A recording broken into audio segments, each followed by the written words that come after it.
آياتك وعلى نعمائك التي لا تحصى ولا تعد. ثم الصلاة والسلام على رسوله ونبيه سيدنا أبي القاسم المصطفى محمد وعلى أهل بيته الطيبين الطاهرين المعصومين المنتجبين. اللهم صل على محمد وآل محمد. Sisters and brothers, Assalamu alaikum wa rahmatullahi wa barakatuh. I pray that another day of fasting, salat, du'as, invocation, and pleading to Allah is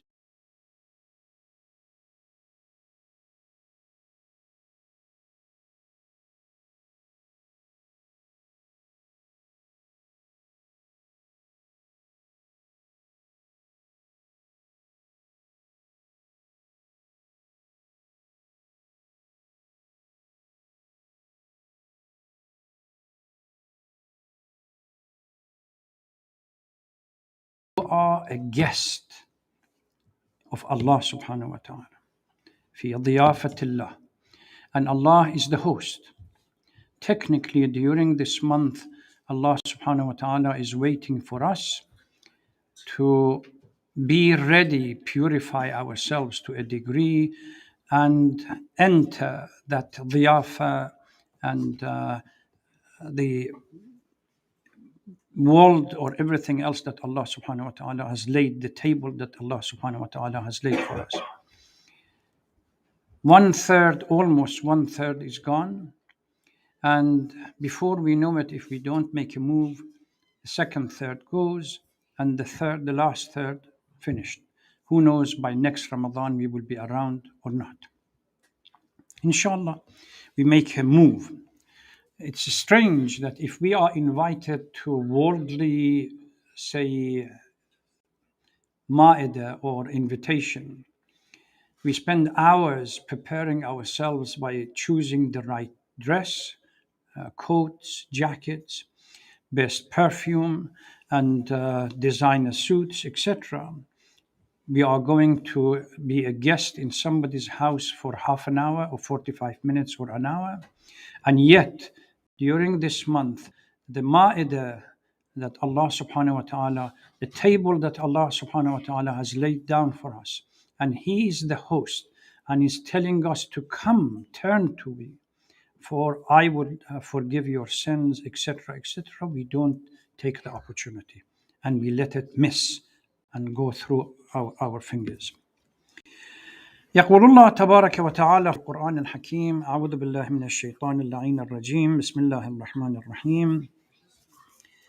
يا بني أقم الصلاة وأمر بالمعروف وانه عن المنكر واصبر على ما أصابك إن ذلك من عزم الأمور ولا تصعر خدك للناس ولا تمشي في الأرض مرحا إن الله لا يحب كل مختال فخور. Two passages from Surah Luqman, number 17 and 18. O my son, establish prayer, bid the right and forbid the wrong, and be patient with calamities that you face in your life. Surely these are part of strong character. And don't turn your cheek away from people condescendingly. And don't walk on earth arrogantly. Allah does. The recap of last night's major theme was on takabbur, kibr, arrogance, and pride. I pointed out that the first mutakabbir was shaitan in our history of human genesis. Takabbur, pride, and arrogance creates an inflated image of who we are, giving us some kind of a false self-importance. I am somebody. I also mentioned that in addition to takabbur and pride and arrogance being a negative and destructive, having destructive consequences on our spirituality, pride and arrogance manifest in our life in different shape and settings.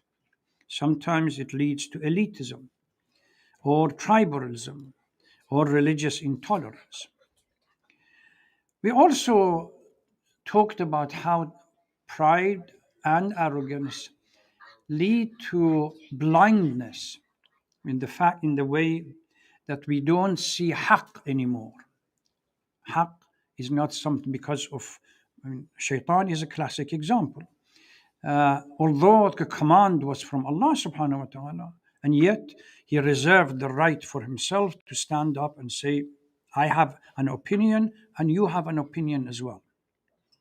You have your opinion, that command, I reserve the right to disagree. That's the arrogance, that the consequence of the arrogance that we don't see haqq anymore or batil. It prevents us, and as a consequence, it prevents us from tawbah. To underscore my point, I read only a portion of the Khutbah 192 from Nahj al-Balagha, in which Amir al-Mu'mineen reminded us, take a lesson from the story of Shaitan and Adam and Prophet Adam. And remember that Allah subhanahu wa ta'ala kicked a malaika out of heaven for one moment of vanity. Under the circumstance, Allah is not going to allow anyone to go to heaven if they were to repeat the same thing, to be mutakabbir and arrogant in their life. And all the stories that we have in Quran, they are there for us to learn a lesson from them. And then at the end, a list of steps that I said we could use to overcome this degree of arrogance or pride. Number one is to believe and convince ourselves that we are totally dependent. The concept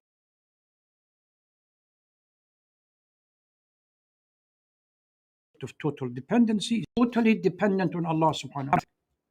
That level, then I'm not going to be boast of my position, my wealth, my degrees, or anything else. Without Allah, I have nothing. I just to remind everyone, go back to initial period when we all came from somewhere else to here. Some of us didn't have anything, if not all of us. This slowly and gradually you find something. It's a blessing from Allah subhanahu wa ta'ala. There is nothing to be boastful about. Allah would take it, would remove it once we become mutakabbir and arrogant. And a huge number of people have happened to them that Qarun is another example. Qarun had so much wealth in the Quran, in the story of Musa. So much wealth that there were a number of camels carrying the keys to the safe that he had. Just imagine. Camels carrying only keys to the safe, to the treasures. Pompously he would come out and walk around showing all this glamour, wealth, and clothing and so on in a poor society, condescendingly looking down at them. What happened? The earth split and everything went down. Another story that we should take a lesson.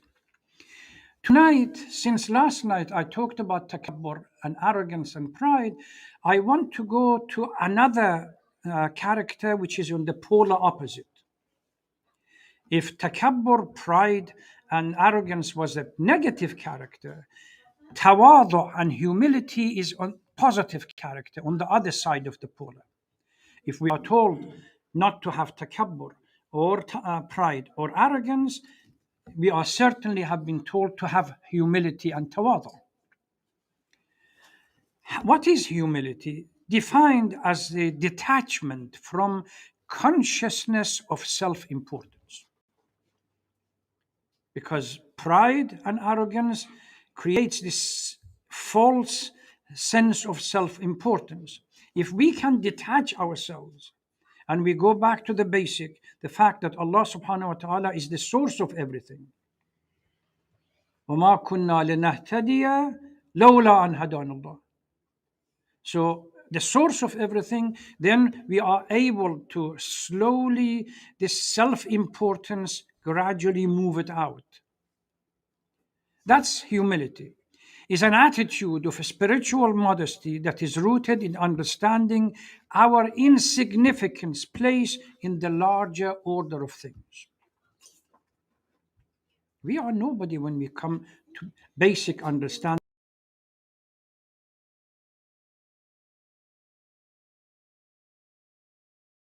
of ourselves. I mean, all a short saying in Adam, be proud, be arrogant. أوله نطفة وآخره جيفة لا يرزق نفسه ولا يدفع حتفه. Let's break this. Beginning of it is a semen. End of it is a rotten flesh.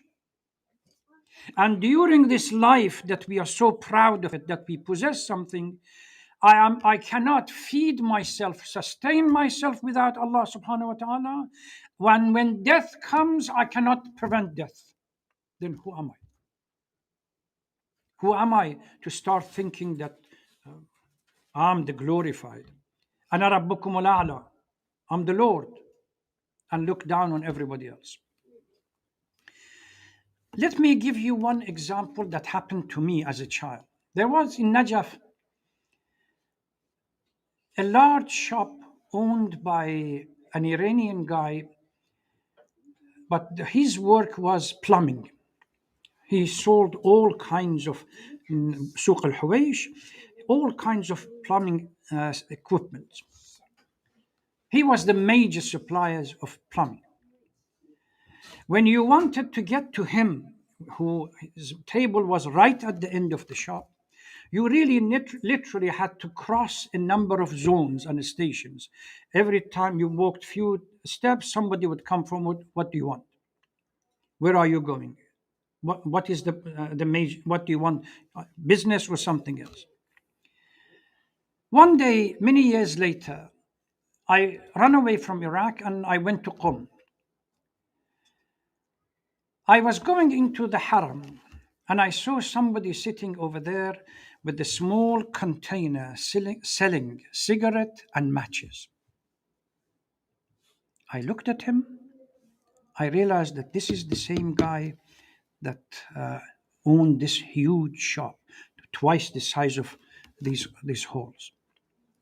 Situation has changed. Now all the wealth gone. He has to sit in front of the Haram and sell cigarettes and matches. Don't rely, don't think, I have said it in the past, everything that you have is transient.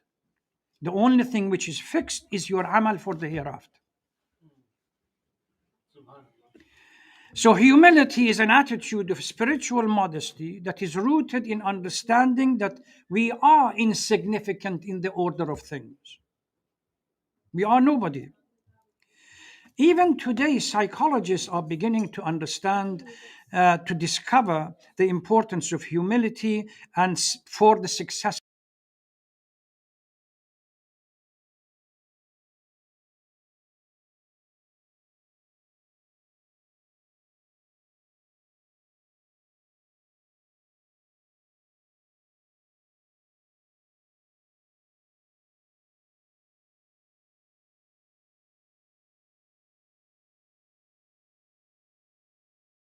perfect example. Humility is a mindset. It's not just something that you do. Sometimes we pretend to be humble.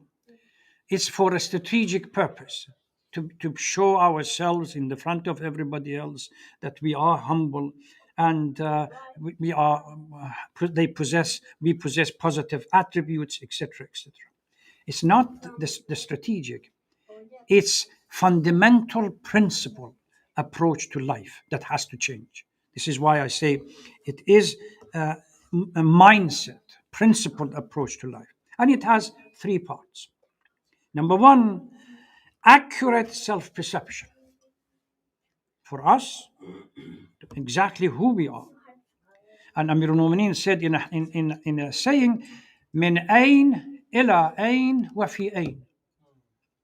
If we understand the answer to these three questions, where did we come from? Where are we going? And what is the purpose of our life here? Then the answer becomes clear. This is why the Urafa, they talk about man arafa nafsah faqad arafa rabbah. Ma'rifatun nafs means first and foremost, we understand that we are insignificant in the whole order and we are totally dependent on Allah subhanahu wa ta'ala. We are no one without Allah. We become someone with Allah. Inna akramakum indallah atqakum. In the vertical elevation and so on is the taqwa, which is the criteria, not the wealth, not the color, not the creed, not tribalism, not where you come from, not you are Sadat or non-Sadat, etc., etc. These are all irrelevant. In hadith from the Holy Prophet, around the end of the final Hajjatul Wada in Mecca, he gathered the Quraysh around himself and delivered the sermon for them. And he warned them. He said, on the day of judgment, don't come to the day of judgment claiming that you are somehow related to me. Because on the day of judgment, nothing would work, no relation, no family ties, nothing apart from your deeds. So I began this reading it to support this idea of humility from Surah Luqman. Story of Luqman and his son is considered to be one of those interesting stories in the Holy Quran that teaches us few lessons, particularly for the parents and especially for the fathers. The story, soothing picture, passing part of his wisdom and knowledge and practical experience to his son.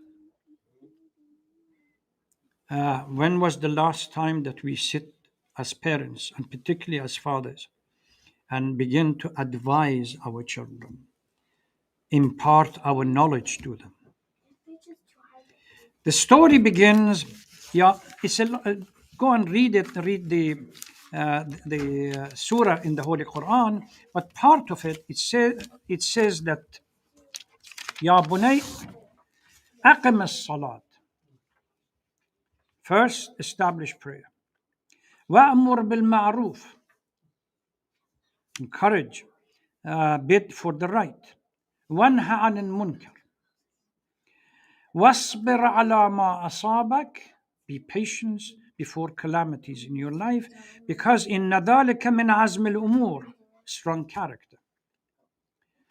وَلَا تُصَعِّرْ خَدَّكَ لِلنَّاسِ. Do not turn your cheek or your face away from other people condescendingly. You've seen it sometimes when you go around, that even in the mosques, people look down at you. Why? Because you don't have the same car as they have. You don't have the same house as they have. You don't have the same job as they have. You don't have the same wealth as they have. They consider this as an ordinary person. While we have a hadith that says the purity of the heart what matters. Always when you see other people, think that they are better than I am. Why? Because I don't know whether my tawbah has been accepted or not, but I can assume that inshallah theirs have been accepted. So they are much better. This way, I don't look at other people condescendingly.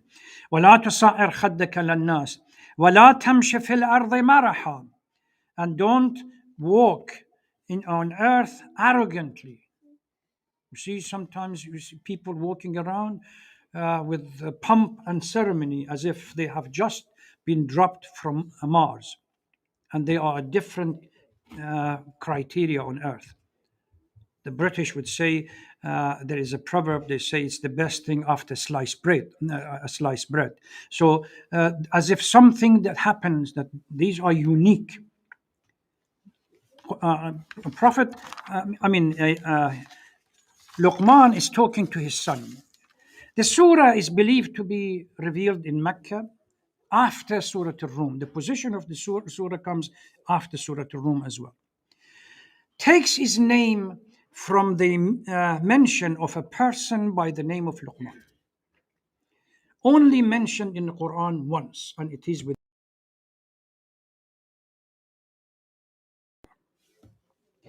There is a.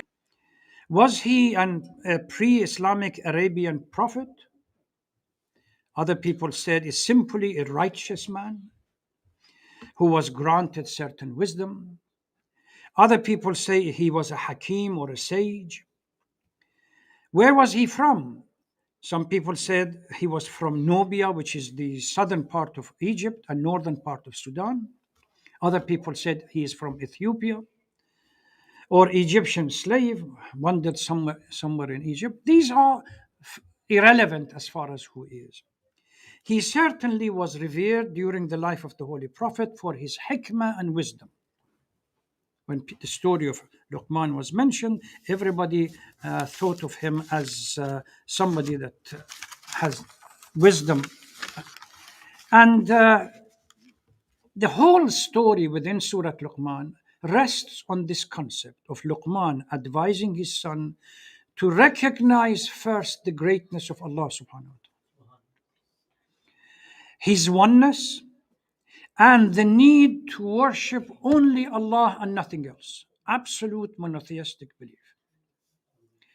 Understanding our position, once you understood the greatness of the divine, we drop down to totally insignificant.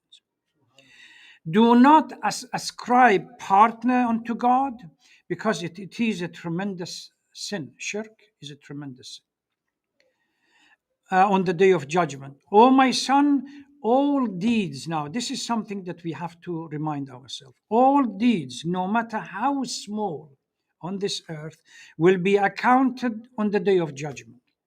Even as the verse in the Holy Quran says, the Surah Al-Luqman, even if this small iota of deed hidden under stones, still Allah would take them out. So don't assume that our deeds are not going to be taken account of. It will show. There is a debate between scholars regarding the theologian and hukama regarding tajassum al-a'mal. On the day of judgment, you really don't need your book to be presented to you.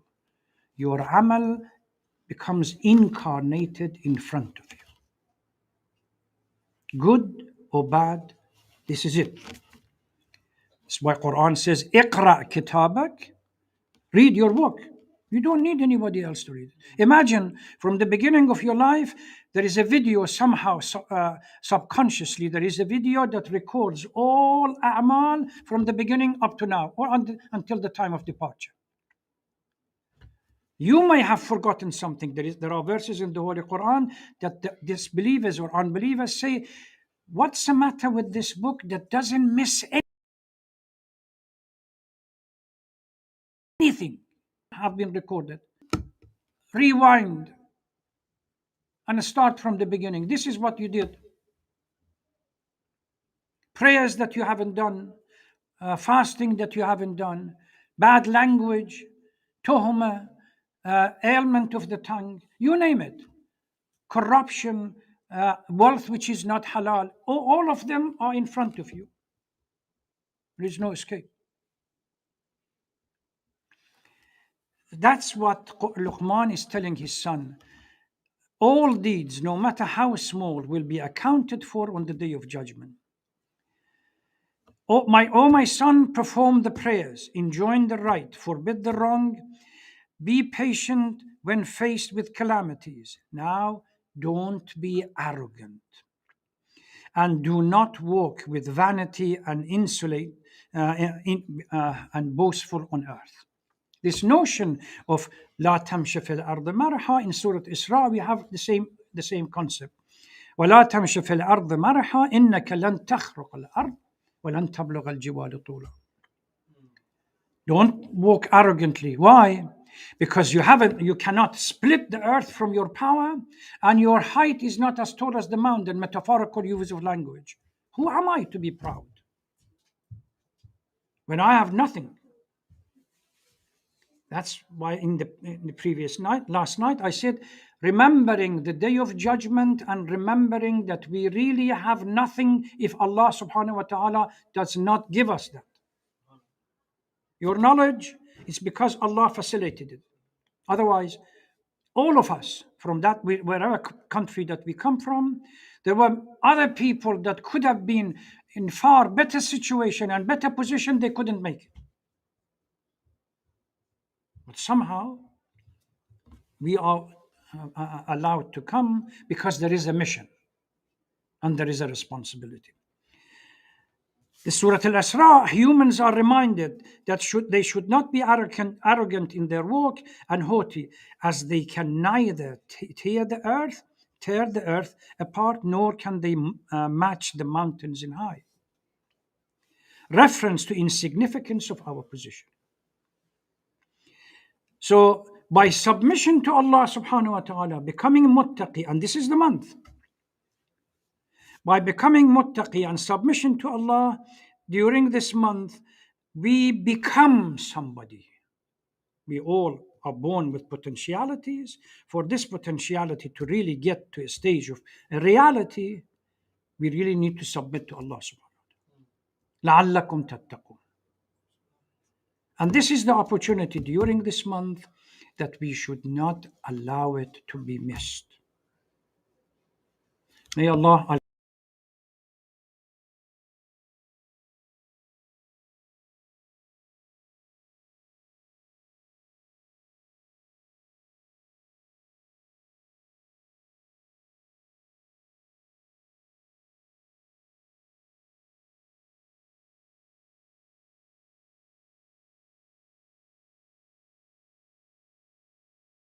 Ramadan if you didn't make it next Ramadan.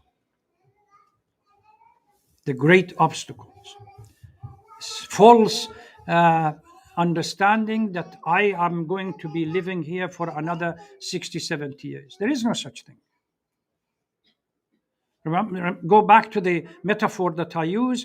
If physically this mirror in front of me gives me a warning of 2 days, I run like anything to get to the doctors and everything else to correct myself.